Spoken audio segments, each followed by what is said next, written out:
Good afternoon, our respected teacher and my classmate. Myself, Sandhya Kumari. I am second year student A&M Training School from Banurki. Today, my topic is the menstruation cycle. What is the menstruation cycle? So, I am going to represent about the menstruation cycle.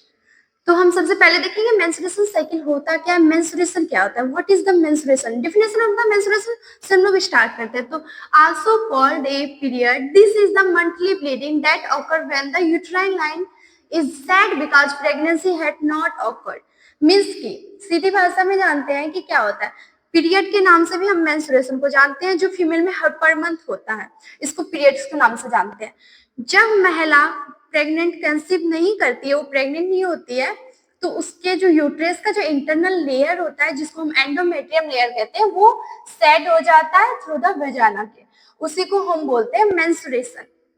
अब हम menstruation cycle जानेंगे कि menstruation cycle क्या होता है, what is the menstruation cycle. तो the period between the start of one menstruation period and the next in a woman is called the menstruation cycle. Cycle के नाम से हमें पता चल रहा है क्या होता है. एक साइकिल जैसे यहाँ से स्टार्ट हुआ, फिर एंड यहाँ पे हुआ, तो एक मेंस्ट्रुएशन साइकिल जो एवरेज हम लोग लेके चलते हैं, वोमेन में माना जाता है कि 28 डेज का होता है. बट इससे अबव भी हो सकता है, इसके बिलो भी हो सकता है. किसी किसी का मेंस्ट्रुएशन साइकिल जो है 35 पे भी हो जाता है, तो किसी का 26 24 पे भी हो जाता है. तो हम लोग यहाँ पे लेके चलेंगे 28 डेज का मेंस्ट्रुएशन साइकिल. मेंस्ट्रुएशन साइकिल क्या होता है, जैसे 1 जनवरी को कोई फीमेल पीरियड हुई, वो पहला फर्स्ट डे और जाके 28 डे, इस बीच के साइकिल को हम लोग मेंस्ट्रुएशन साइकिल कहते हैं.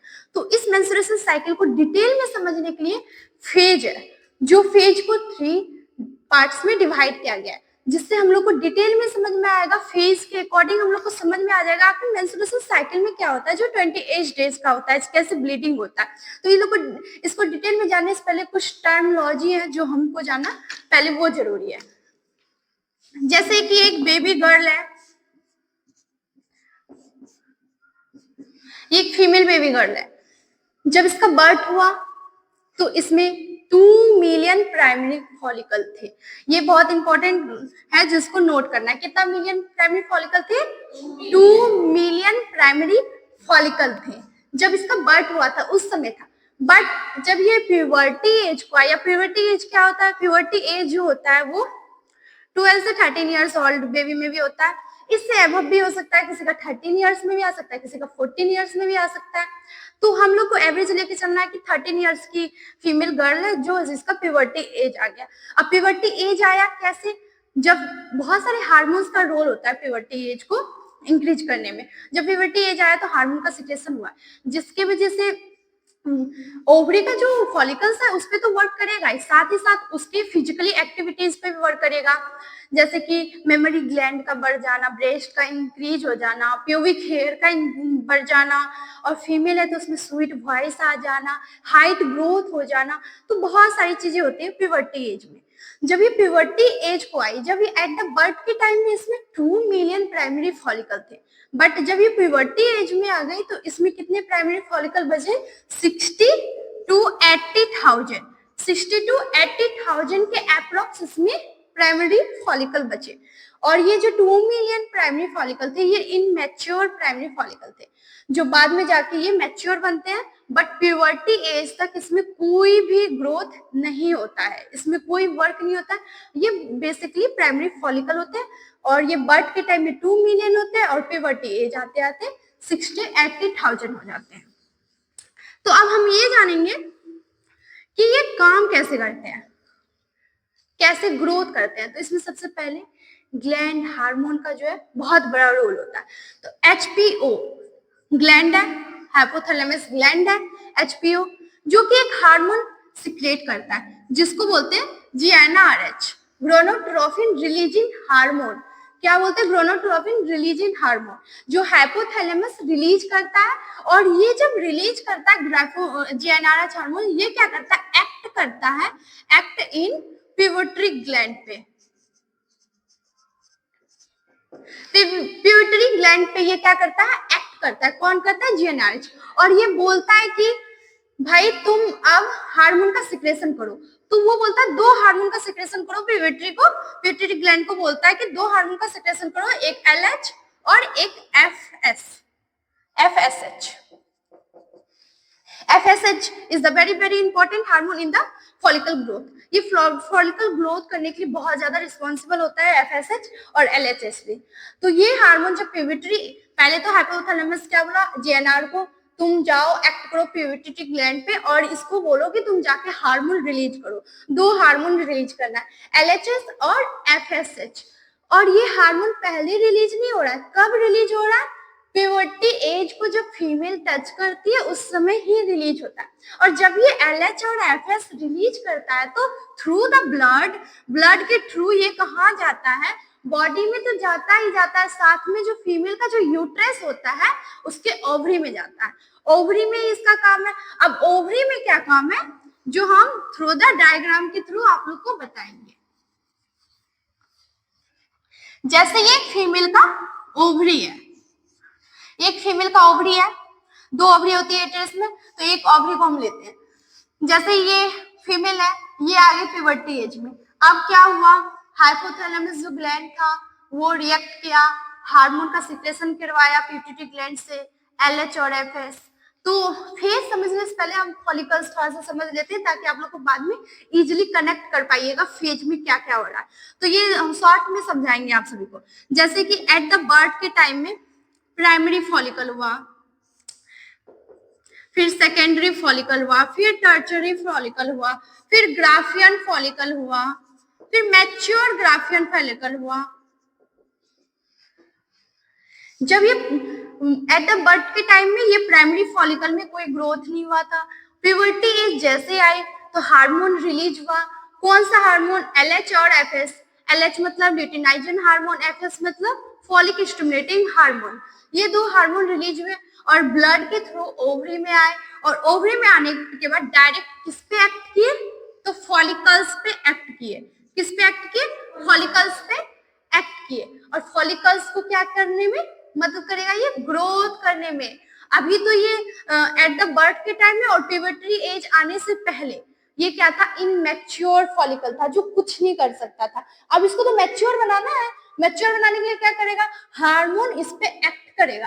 प्राइमरी फॉलिकल पे एक्ट करने के बाद क्या होगा? प्राइमरी फॉलिकल सेकेंडरी फॉलिकल में बदल जाएगा, सेकेंडरी फॉलिकल टर्सरी फॉलिकल में बदल जाएगा, इसके बाद ये ग्राफियन में आ जाएगा, ग्राफियन का मैच्योर ग्राफियन फॉलिकल बन जाएगा।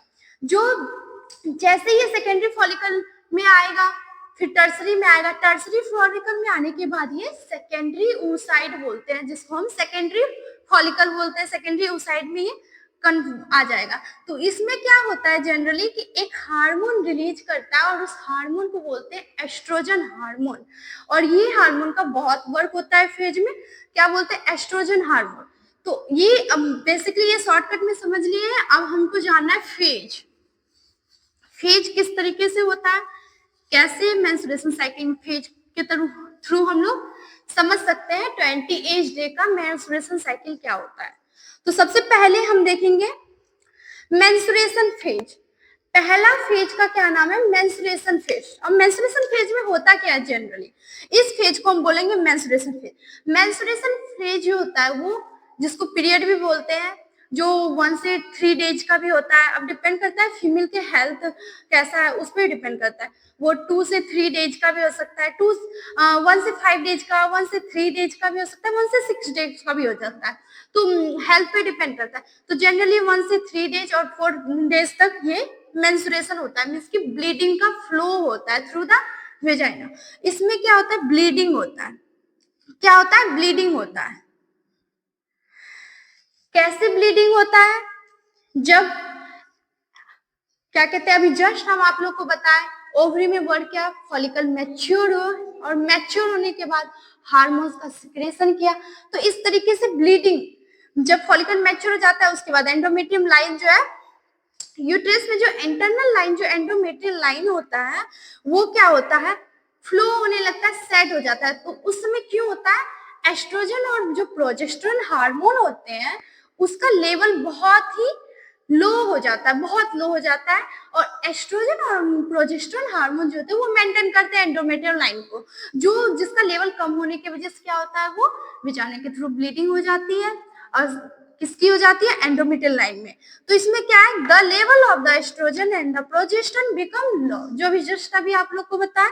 Then the contraction of the uterine walls, अब कॉन्ट्रैक्ट होगा तो जाके वो एंडोमेट्रियम लाइन जो है वो सेट होना स्टार्ट हो जाएगा।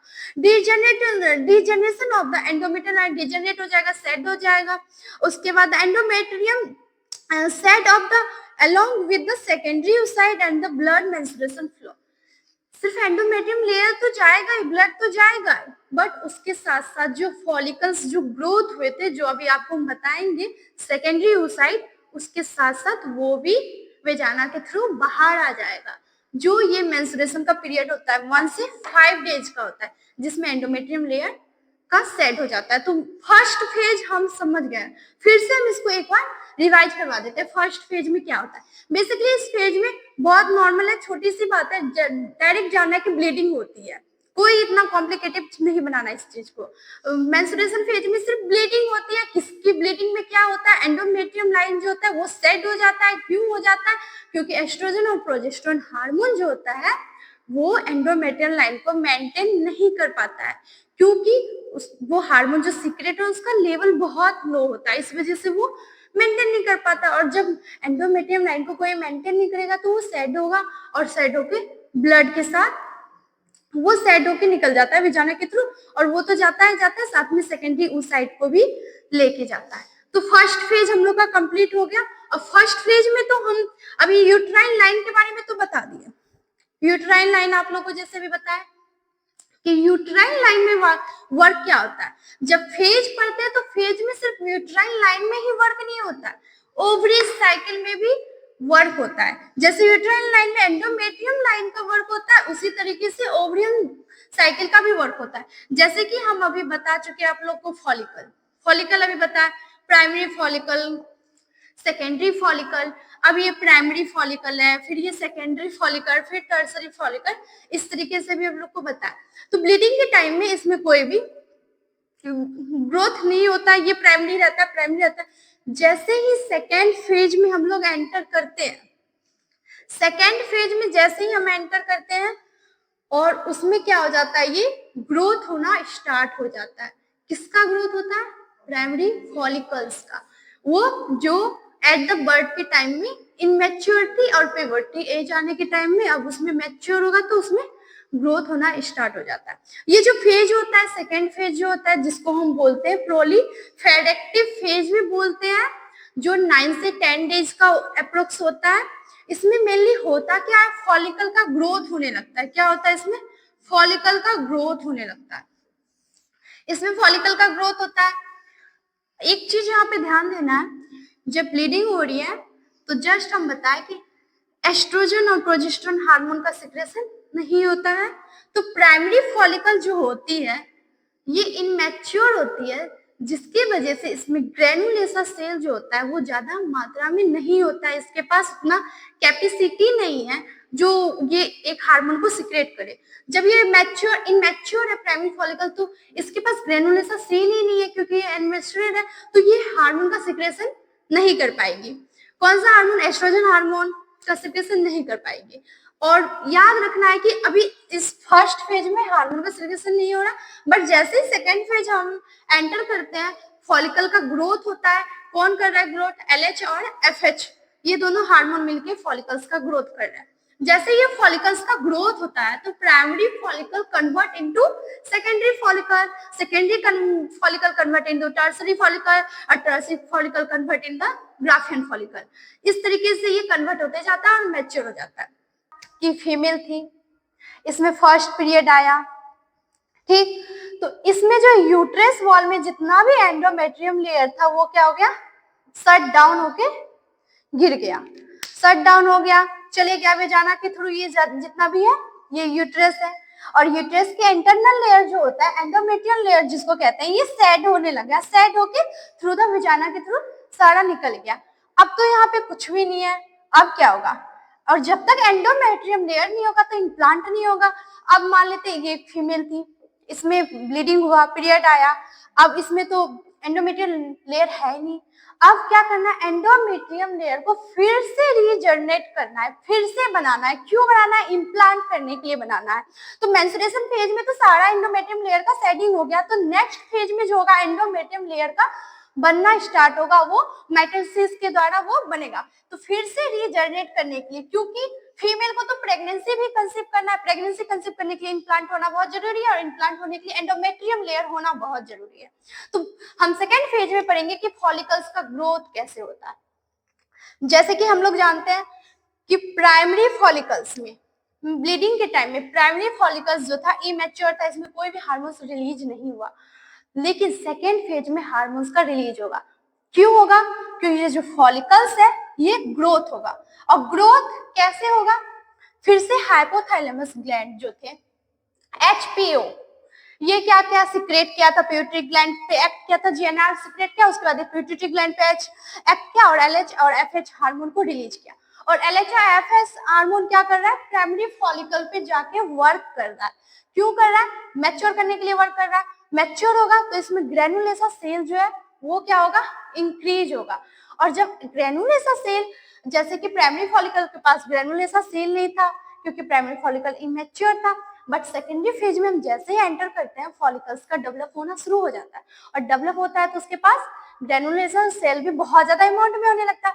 तो प्राइमरी फॉलिकल से सेकेंडरी फॉलिकल में जो कन्वर्ट हुआ, सेकेंडरी से टर्सरी फॉलिकल में जो कन्वर्ट हुआ, तो उसके पास ग्रेनुलेशन सेल का इंक्रीज ज्यादा होने लगा। और जैसे जैसे ये ज्यादा इंक्रीज होने लगा वैसे वैसे एक हार्मोन का सिक्रेट करने लगा, जो हार्मोन को बोलते हैं एस्ट्रोजन हार्मोन।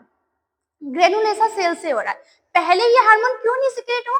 क्योंकि प्राइमरी फॉलिकल में ग्रेनुलेसा सेल का अमाउंट बहुत कम था, ना के बराबर में था, और एस्ट्रोजन हार्मोन को सिक्रेट करने के लिए कैपेबल नहीं था। बट सेकेंड फेज में वही फॉलिकल ग्रोथ हो गया थ्रू द ग्लैंड हार्मोन्स, जिसका रोल है, उसके वजह से ग्रोथ हुआ, तो ये फिर एस्ट्रोजन हार्मोन का सिक्रेशन करने लगा।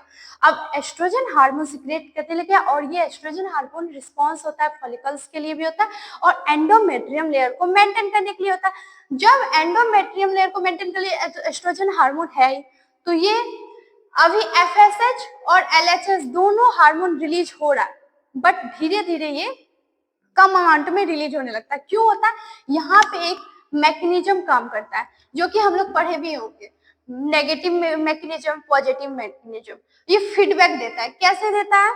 जैसे हाइपोथैलेमस ग्लैंड है और ये रिलीज किया वही GnRH, किस एक्ट किया किस पे? पिट्यूटरी ग्लैंड पे ये एक्ट किया। और पिट्यूटरी ग्लैंड क्या की? LH और FS जाके कहां पे एक्ट किया? ये कहां पे एक्ट किया? ओवरी, ओवरी में जाए। और ओवरी में जब ये एक्ट की तो क्या हुआ? फॉलिकल्स का ग्रोथ होना स्टार्ट हुआ। और जैसे ही फॉलिकल्स ग्रोथ किया तो एस्ट्रोजन हार्मोन जो है वो रिलीज हुआ। जैसे ही एस्ट्रोजन हार्मोन रिलीज हुआ और ये कैपेबल था किस चीज के लिए? एंडोमेट्रियम लेयर के लिए, ओवरीज के लिए कैपेबल था। ये क्या क्या यहाँ पे एक नेगेटिव फीडबैक दिया। किसको दिया? नेगेटिव फीडबैक दिया हाइपोथैलेमस को और पिट्यूटरी ग्लैंड को। बोला भाई अब तुम अपना जो है हार्मोन तुम निकालना बंद करो, और फिर पिट्यूटरी ग्लैंड को बोला तुम भी अपना हार्मोन निकालना बंद करो। LH को बोला, FS को बोला हार्मोन निकालने के लिए, बंद करने के लिए बोला। अब हम खुद ही कैपेबल है किस चीज के लिए? फॉलिकल्स के लिए। तो यहाँ पे LH और FS का जो है हार्मोन का सिक्रेशन कम होने लगा पहले की मात्रा में। हो रहा है जैसे ऐसे हो रहा है, बट जैसे ये है LH और ये हार्मोन है FS, ये दो हार्मोन है, इसका सिक्रेशन हो रहा है, बस थोड़ा थोड़ा अमाउंट में हो रहा है। ठीक, ये आगे जाके क्यों? क्योंकि एस्ट्रोजन हार्मोन रहा है कि हम कैपेबल है ये सब चीज करने के लिए, तो तुम अब अपना जो है सिक्रेशन कर लो। नेगेटिव फीडबैक दिया है, अभी इस चार्ट के थ्रू हम आप लोग को समझाए। जैसे नेगेटिव फीडबैक दिया और एस्ट्रोजन हार्मोन अपना खुद का मेंटेन कर रहा है। क्या मेंटेन कर रहा है? Endometrium layer. क्यों चाहिए एंडोमेट्रियम लेयर? क्योंकि सारा एंडोमेट्रियम लेयर जो था फर्स्ट फेज में जो था रीजनरेट हो गया, सब सेट हो गया, सब विजानी के थ्रू निकल गया। अब तो एंडोमेट्रियम लेयर चाहिए था, तो सेकेंड फेज में फिर से एंडोमेट्रियम लेयर का बनना स्टार्ट हो गया और उसको मेंटेन कर रहा है कौन? Estrogen hormone. जब एस्ट्रोजन हार्मोन एंडोमेट्रियम को लेयर को मेंटेन कर रहा था, सब कुछ सही चल रहा था और नेगेटिव फीडबैक दिया, तो एलएच और एफएच का जो है वो हार्मोन क्या सिक्रेट कम करने लगा, धीरे धीरे अमाउंट में कम करने लगा। जैसे ही कम हुआ, फिर उसके बाद ये 9 से 10 डेज का होता है ये फेज। 14 डेज जो होता है, जो बहुत ही ज्यादा इंपॉर्टेंट होता है, जिसको ओव्यूलेशन फेज के नाम से जानते हैं, ओव्यूलेटरी फेज के नाम से जानते हैं। इस 14 डेज, इस दिन क्या होता है, ये जो फॉलिकल जो थे, प्राइमरी फॉलिकल सेकेंडरी फॉलिकल में जो कन्वर्ट हुए, सेकेंडरी फॉलिकल जो है टर्सरी फॉलिकल में कन्वर्ट जैसे हुए, और टर्सरी फॉलिकल में होने के बाद सेकेंडरी उस साइड में कन्वर्ट हुआ, जैसे ही फिर और मैच्योर हुआ, ग्राफियन फॉलिकल में कन्वर्ट हुआ, फिर मैच्योर ग्राफियन फॉलिकल में कन्वर्ट हुआ। अब क्या चाहिए? अब होगा रैप्चर। क्या रैप्चर होगा? मैच्योर ग्राफियन फॉलिकल रैप्चर होगा। अब उसको बाहर आना है। किसको बाहर आना है? सेकेंडरी oocyte को बाहर आना है। किस चीज से? ग्राफियन फॉलिकल से। अब वहां पे एक प्रेशर का जरूरत है कि भाई कुछ तो चाहिए, क्योंकि वो अकेले कैपेबल नहीं है कि हम खुद को रैप्चर करें, तो उसको सहारे की जरूरत है। अभी जस्ट एस्ट्रोजन जो था फीडबैक दिया। किसको फीडबैक दिया? हाइपोथैलेमस को और पिट्यूटरी ग्लैंड को। फीडबैक जैसे दिया, नेगेटिव फीडबैक दिया। अब जो ओव्यूलेशन का टाइम था 14 डेज, उस दिन फिर से फीडबैक दिया एस्ट्रोजन, बट इस बार कौन सा फीडबैक दिया? पॉजिटिव फीडबैक दिया। कौन सा फीडबैक दिया? Positive feedback. और पॉजिटिव फीडबैक देने के बाद बोलता है हाइपोथैलेमस को तुम भी जीएनआरएस को रिलीज करो, और पिट्यूटरी को बोलता है एलएच को भी रिलीज करो, एफएस को। और पिट्यूटरी क्या करता है? एलएच को रिलीज करना स्टार्ट करता है। और जैसे ही एलएच रिलीज होता है, ये एलएच हार्मोन ये बहुत ज्यादा अमाउंट में रिलीज होता है, बहुत ज्यादा, बहुत बहुत बहुत ज्यादा। 14वां दिन जो ओव्यूलेशन होता है, उस दिन एलएच का अमाउंट इतना ज्यादा रिलीज हो जाता है, जो मैक्स पे चल जाता है, बहुत ज्यादा ही रिलीज हो जाता है। और इसी रिलीज के प्रोसेस को हम बोलते हैं एलएच सर्ज। एलएच सर्ज क्यों बोलते हैं? क्योंकि ओव्यूलेशन के टाइम में हमको ग्राफियन फॉलिकल को, मैच्योर ग्राफियन फॉलिकल को क्या करवाना था? रैप्चर कराना था। और रैप्चर कराने के लिए एस्ट्रोजन बोला हाइपोथैलेमस को कि तुम हार्मोन्स रिलीज करो, और हार्मोन रिलीज किया तो बोला जीएनआर जाके फिर एक्ट किया पिट्यूटरी पे पॉजिटिव फीडबैक के साथ, और एलएच और एफएसएस को रिलीज किया। और एलएचएस जैसे ही रिलीज हुई, बहुत ज्यादा अमाउंट में रिलीज हुई, और होना जरूरी था, क्योंकि ये जो मैच्योर ग्राफिन फॉलिकल था, इसको क्या करवाना था? रैप्चर करवाना था। और रैप्चर जैसे हुआ, इससे जो सेकेंडरी oocyte है वो निकल के बाहर आ गया। सेकेंडरी oocyte निकल के ये बाहर आ गया, ग्राफिन हो गया, मतलब रैप्चर हो गया। मैच्योर ग्राफिन फॉलिकल का रैप्चर हो गया। और इस फेज को जो होता है 14 डेज, मींस की middle of the menstruation cycle. Menstruation cycle का मिडिल जो पार्ट होता है, जो 14 डेज का होता है, उस दिन ओव्यूलेशन हुआ। ओव्यूलेशन जैसे हुआ, सेकेंडरी oocyte जो है वो रैप्चर होके बाहर निकल गया।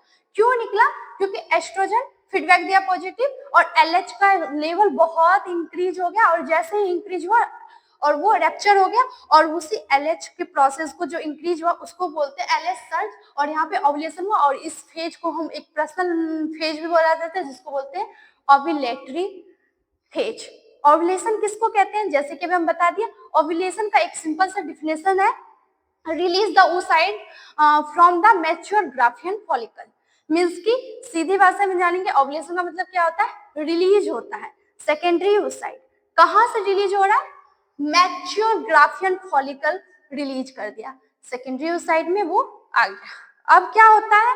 ये हमारा सेकेंड फेज था। फर्स्ट फेज में ब्लीडिंग, सेकेंड फेज में एंडोमेट्रियम लेयर का मेंटेन, एस्ट्रोजन पूरे तरीके से मेंटेन कर रहा है। और सेकेंड फेज में एलएच क्या कर रहा है? रैप्चर भी करवा रहा है सेकेंडरी oocyte का। ग्राफियन फॉलिकल रैप्चर हो गया, कन्वर्ट हो गया oocyte में। अब क्या होगा? अब थर्ड फेज में जाएंगे। थर्ड फेज में क्या होता है? जैसे कि अभी आप लोगों ने देखा है कि जस्ट अभी एक मैकेनिज्म, दो मैकेनिज्म हुआ, नेगेटिव और पॉजिटिव। पहले एस्ट्रोजन नेगेटिव फीडबैक दिया, फिर पॉजिटिव फीडबैक दिया। पॉजिटिव फीडबैक क्यों दिया? ओव्यूलेशन के लिए दिया। और ओवुलेशन, जैसे ही ओवुलेशन हो गया, ओवुलेशन हो गया जैसे ही सेकेंडरी oocyte क्या हुआ, बाहर निकल गया।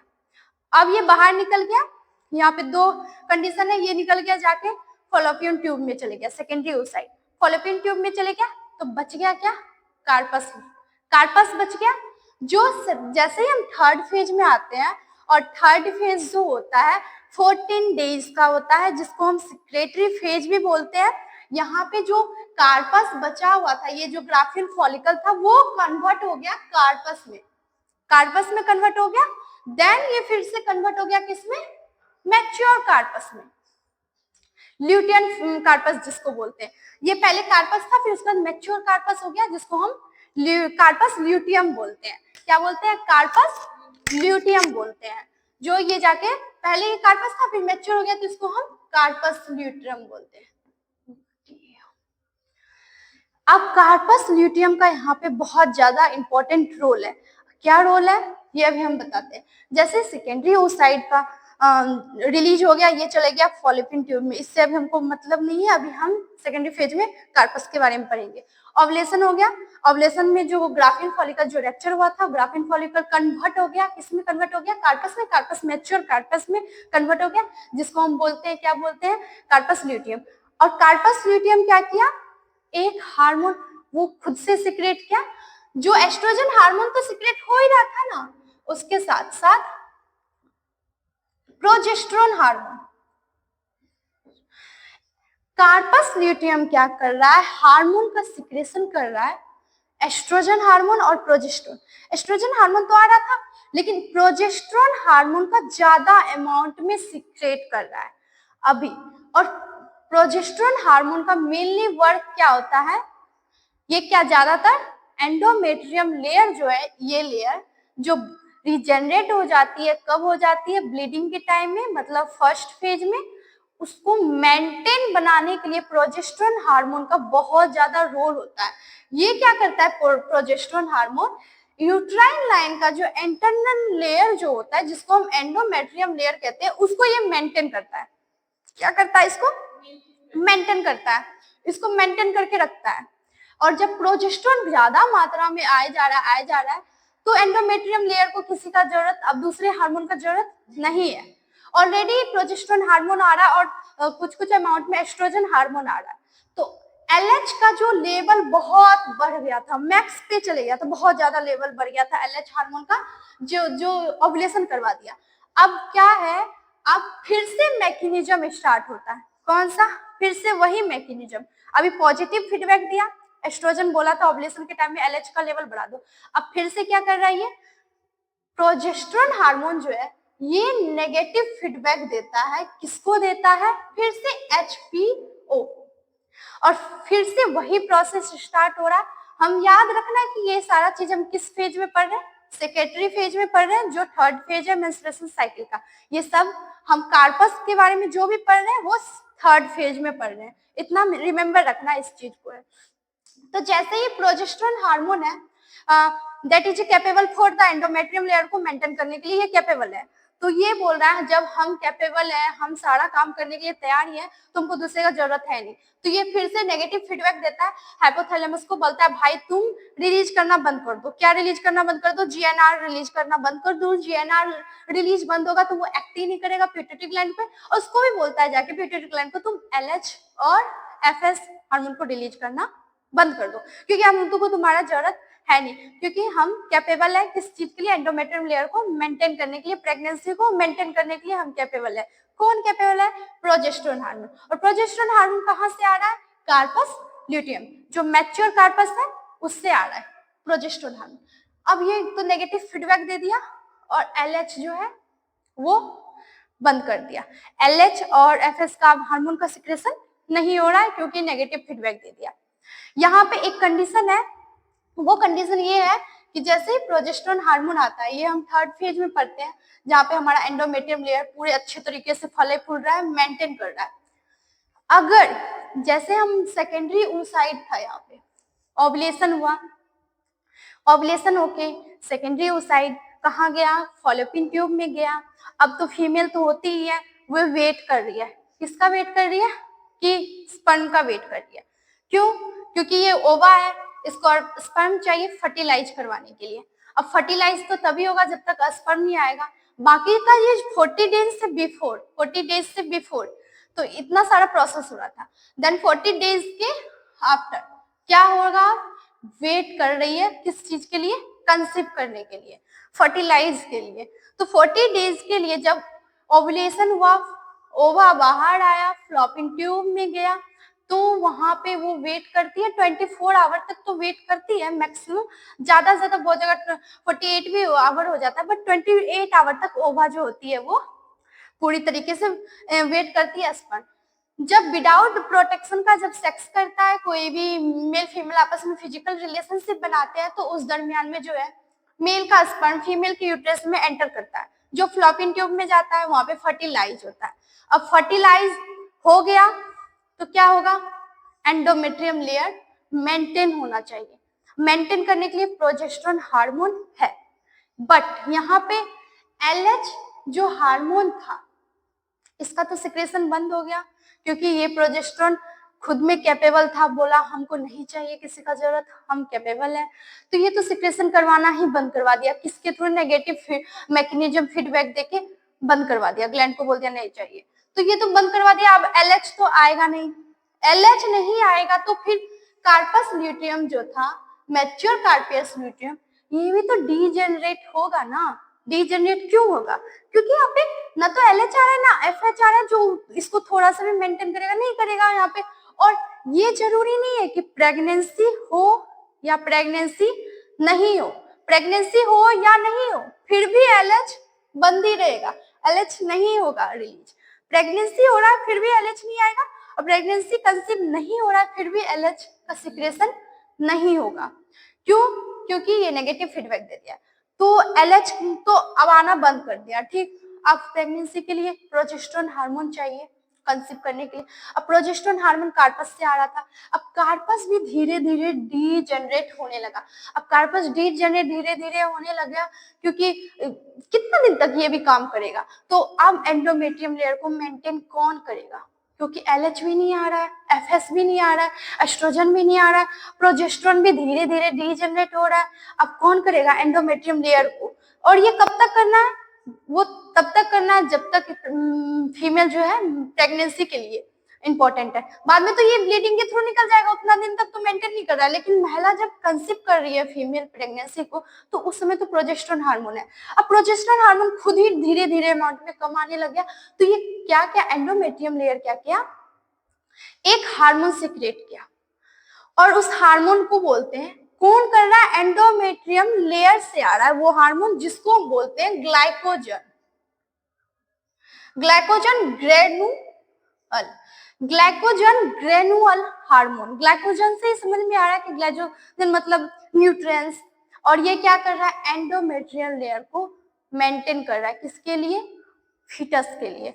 और फीटस को क्या चाहिए? न्यूट्रिएंट्स चाहिए, और वो न्यूट्रिएंट्स कौन दे रहा है? Glycogen granule hormone. ये भी एक हार्मोन है, और ये हार्मोन कहाँ से आता है? एंडोमेट्रियम लेयर से आता है ये हार्मोन। अब प्रोजेस्टेरोन हार्मोन जब तक था तब तक चल रहा था, अब प्रोजेस्टेरोन हार्मोन के जगह पे जैसे ही फर्टिलाइज हुआ, इम्ब्रियो बना, तो प्रेगनेंसी को मेंटेन करने के लिए क्या क्या? इम्ब्रियो खुद एक और हार्मोन का सिक्रेशन होने लगा, जिसको बोलते हैं एससीजी। ये चीज को ध्यान में रखना, हार्मोन बहुत इंपॉर्टेंट है। तो एससीजी हार्मोन का सिक्रेशन हुआ, लेकिन ये हार्मोन कहाँ सिक्रेशन हो रहा है? इम्ब्रियो के फर्स्ट लेयर से। Religion of the hormone SCG कहाँ से हो रहा है? ये एम्ब्रियो के फर्स्ट लेयर से हो रहा है एससीजी, जिसको बोलते हैं ह्यूमन क्रोनिक ग्रोनोट्रोफिन हार्मोन। इस हार्मोन का नाम है, एम्ब्रियो के फर्स्ट लेयर से हो रहा है, जो मेंटेन किसको कर रहा है? प्रेगनेंसी को मेंटेन कर रहा है। और यही हार्मोन जो है यूरिन में प्रेजेंट होता है, और प्रेगनेंसी के फर्स्ट ट्राइमेस्टर, याद रखना है, प्रेगनेंसी के फर्स्ट ट्राइमेस्टर तक ही ये यूरिन में प्रेजेंट होता है, और ये इंडिकेट करता है ऑफ प्रेगनेंसी। ये क्या इंडिकेट करता है? Of pregnancy. SCG hormone he urine में जो प्रेजेंट रहता है वही इंडिकेट करता है प्रेगनेंसी को। जो हम लोग एक टेस्ट करते हैं उसको बोलते हैं ग्रेविनडेक्स। ग्रेविनडेक्स टेस्ट होता है, जिस टेस्ट से हमको प्रेगनेंसी के फर्स्ट ट्राइमेस्टर में पता चलता है कि महिला प्रेग्नेंट है या नहीं। और ये टेस्ट सिर्फ फर्स्ट ट्राइमेस्टर तक ही कर सकते हैं, उसके बाद ये हार्मोन नहीं होता है। क्यों? क्योंकि उसके बाद प्लासेंटा बनती है, प्लासेंटा का ग्रोथ होता है यूट्रस में, और अभी जो हमारे पास प्रोजेस्टेरोन हार्मोन जो है बहुत डिक्रीज लेवल में था, क्योंकि कार्पस अब खुद कैपेबल नहीं है उसको रिलीज करने के लिए, तो प्रोजेस्टेरोन हार्मोन प्लासेंटा से रिलीज होता है। मेरा बताने का यही मतलब था कि हम प्रेगनेंसी में क्यों गए, क्योंकि ये जानना जरूरी था कि एंडोमेट्रियम लेयर जब प्रोजेस्टेरोन हार्मोन मेंटेन नहीं करेगा तो प्रेगनेंसी के टाइम में कौन करेगा मेंटेन? तो वहां पे प्लासेंटा खुद हार्मोन निकालेगी, और वो प्रोजेस्टेरोन हार्मोन जिस वजह से LH हो, FS हो, नहीं हो, कोई फर्क नहीं पड़ता है। इसीलिए हम इसको सिक्रेटरी फेज भी बोलते हैं। क्यों बोलते हैं थर्ज को सिक्रेटरी फेज? क्योंकि ये खुद हार्मोन्स का रिलीज करता है। कौन सा? Glycogen granular hormone. और ये हार्मोन कहां से आता है? एंडोमेट्रियम के लेयर से आता है। तो हम लोगों ने देखा कि और एक और नाम है इसका, जैसे फर्स्ट फेज को मेंस्ट्रुएशन फेज कहते हैं, सेकंड फेज को प्रोलिफेरेटिव फेज कहते हैं, एक और फेज इसका नाम है जिसको फॉलिकल फेज कहते हैं। फॉलिकल फेज क्यों कहते हैं? मेनली याद रखना है कि सेकंड फेज में फॉलिकल जो होता है वो ग्रोथ होता है, और ग्रोथ होता है इस वजह से उसको हम फॉलिकल फेज भी कहते हैं, और सिक्रेटरी फेज को हम ल्यूटेन फेज भी बोलते हैं। ल्यूटेन फेज क्यों कहते हैं? क्योंकि कार्पस ल्यूटेरियम यहाँ पे फॉर्मेशन होता है, कार्पस ल्यूटेरियम का फॉर्मेशन हुआ, इसलिए इस फेज को हम ल्यूटेन फेज भी बोलते हैं, और कार्पस सिक्रेटरी फेज इसलिए बोलते हैं क्योंकि यहाँ से हार्मोन का सिक्रेशन होता है। तो हमने पढ़ लिया है कि ये 3 फेज क्या होता है। अब फिर से अगर प्रेगनेंसी कंसीव कर ली वोमेन, तो एंडोमेट्रियम लेयर तो बना रहेगा, मेंटेन रहेगा, जिसको मेंटेन करने के लिए हार्मोन है। देन अगर प्रेग्नेंट नहीं हुई महिला, फर्टिलाइज नहीं हुई, तो क्या होगा? फिर से वही होगा, मेंस्ट्रुएशन होगा, फिर से डीजनरेट हो जाएगा। किसका? Endometrium layer. फर्स्ट फेज जो था वही फिर लास्ट में आ जाएगा, मेंस्ट्रुएशन फेज, जिसमें एंडोमेट्रियम लेयर का फिर से जनरेट हो जाएगा, और यहाँ पे एस्ट्रोजन और प्रोजेस्टेरोन हार्मोन का लेवल बहुत कम हो जाएगा। प्रेग्नेंट हुई तो महिला तो एस्ट्रोजन और प्रोजेस्टेरोन, HCG, ग्लाइकोजन, ये सारा हार्मोन मिल जाएगा। प्रेग्नेंट नहीं हुई फिर भी प्रोजेस्टेरोन हार्मोन मेंटेन नहीं है, एस्ट्रोजन हार्मोन मेंटेन नहीं है, क्योंकि कार्पस ल्यूटेरियम खुद डिजनरेट हो रहा है और वो कैपेबल नहीं है प्रोजेस्टेरोन हार्मोन को रिलीज करने के लिए। और LH हार्मोन भी क्या कहते हैं, उसको भी नेगेटिव फीडबैक देके उसको भी स्टॉप करा दिया गया। तो फिर से वही साइकिल स्टार्ट हो गया जो फर्स्ट में पढ़े थे, मेंस्ट्रुएशन साइकिल, ये फिर से स्टार्ट हो गया, और एंडोमेट्रियम फिर से सेड हो गया, फिर से सेड होके फिर जाने के थ्रू जाने लग गया, और लास्ट में फिर से हम लोग का मेंस्ट्रुएशन साइकिल स्टार्ट हो गया। और मेंस्ट्रुएशन साइकिल स्टार्ट होने का एक वजह दिमाग में याद रखना है, बैठा लेना है, क्यों हुआ? क्योंकि फर्स्ट फेज में जैसे ही हम पढ़े, the level of the estrogen and the progesterone become low, तो ब्लीडिंग इज पॉसिबल। ब्लीडिंग कब पॉसिबल हो रहा है? एस्ट्रोजन और प्रोजेस्टेरोन हार्मोन जो है वो बहुत कम अमाउंट में रिलीज हो रहा है, और मेंटेन कौन करता है एंडोमेट्रियम लेयर को? एस्ट्रोजन और प्रोजेस्टेरोन। जब यहाँ पे डिजनरेट हो गया तो फिर से ब्लीडिंग होगा, तो एस्ट्रोजन और प्रोजेस्टेरोन हार्मोन है नहीं, तो ब्लीडिंग होना स्टार्ट हो जाएगा, क्योंकि एंडोमेट्रियम लेयर को कोई मेंटेन करने वाला नहीं है, तो फिर से ब्लीडिंग होगा। इसी फेज से हमको समझ में आया कि मेंस्ट्रुएशन साइकिल क्या होता है। ये जहां से स्टार्ट किए वहीं पे खत्म हो गया, जहां खत्म हुआ फिर से वहीं से स्टार्ट हो गया। This process is called the menstruation cycle. अब हम लोग को समझ में आ गया मेंस्ट्रुएशन साइकिल क्या होता है, नहीं होता है। अब एक छोटा सा चार्ट बना के एक चीज समझाएंगे कि कार्पस ल्यूटेरियम जो है वो कैसे कन्वर्ट हो जाता है।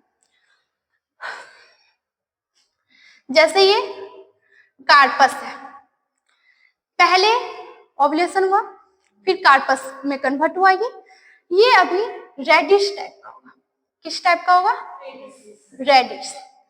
ये रेड, पहला कार्पस कैसा? रेड, हल्का हल्का रेड टाइप, जिसको हम लोग क्या बोलते हैं? हेमोरेजियम। अगर ये कार्पस रेडिश टाइप का जिसको हम बोलते हैं हेमोरेजियम, फिर ये कार्पस कन्वर्ट हो जाता है येलो, जिसको हम येलो बॉडी भी बोलते हैं। क्या बोलते हैं? येलो बॉडी बोलते हैं। ये कार्पस मैच्योर हो गया और ये कन्वर्ट हो गया येलो बॉडी में, और जिसको हम येलो बॉडी को क्या बोलते हैं? कार्पस ल्यूटियम, क्या बोलते हैं कार्पस ल्यूटियम। रेड से येलो में आया और येलो का नाम क्या हो गया कार्पस ल्यूटियम। और याद है ना कार्पस ल्यूटियम क्या करता है, कौन सा हार्मोन का सिक्रेशन करता है, प्रोजेस्टेरोन हार्मोन। कार्पस ल्यूटियम का तो मेन काम है क्योंकि ये मैच्योर कार्पस है और ये प्रोजेस्टेरोन हार्मोन कन्वर्ट हुआ और इसको हम येलो बॉडी करते हैं। फिर कुछ समय के बाद ये भी तो थक जाएगा ना बेचारा, अब ये क्या करेगा, ये डिजेनरेट होने लगेगा। तो उससे पहले ये व्हाइट में कन्वर्ट होता है, किस में कन्वर्ट होता है, व्हाइट में, जिसको हम बोलते हैं एल्बिकस। एल्बिकस क्या बोलते हैं, एल्बिकस बोलते हैं।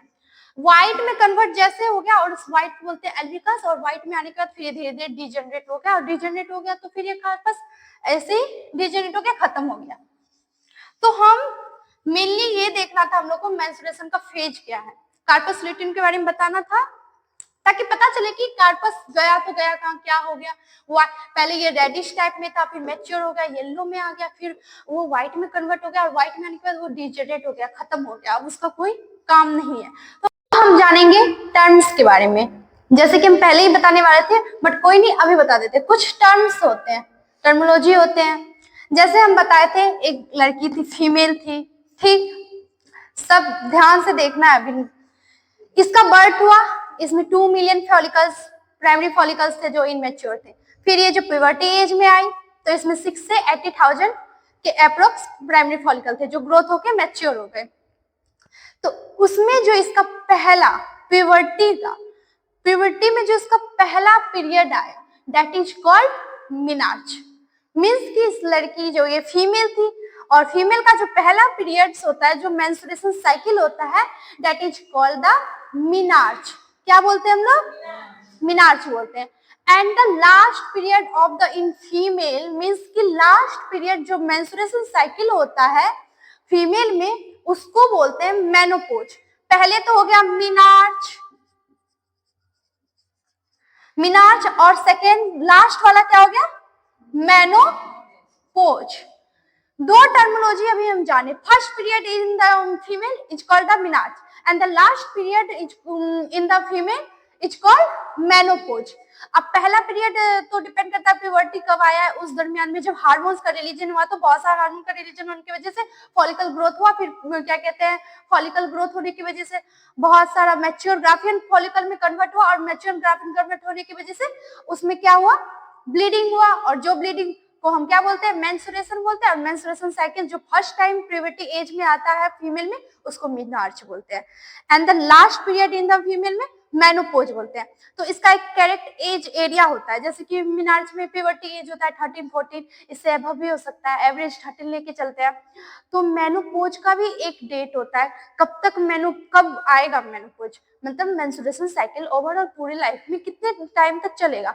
तो इसका जो लास्ट होता है अभी के लाइफ साइकिल के अकॉर्डिंग तो 45 में भी मेनोपोज हो जाता है या फिर 40 इयर्स ओल्ड में भी मेनोपोज आता है।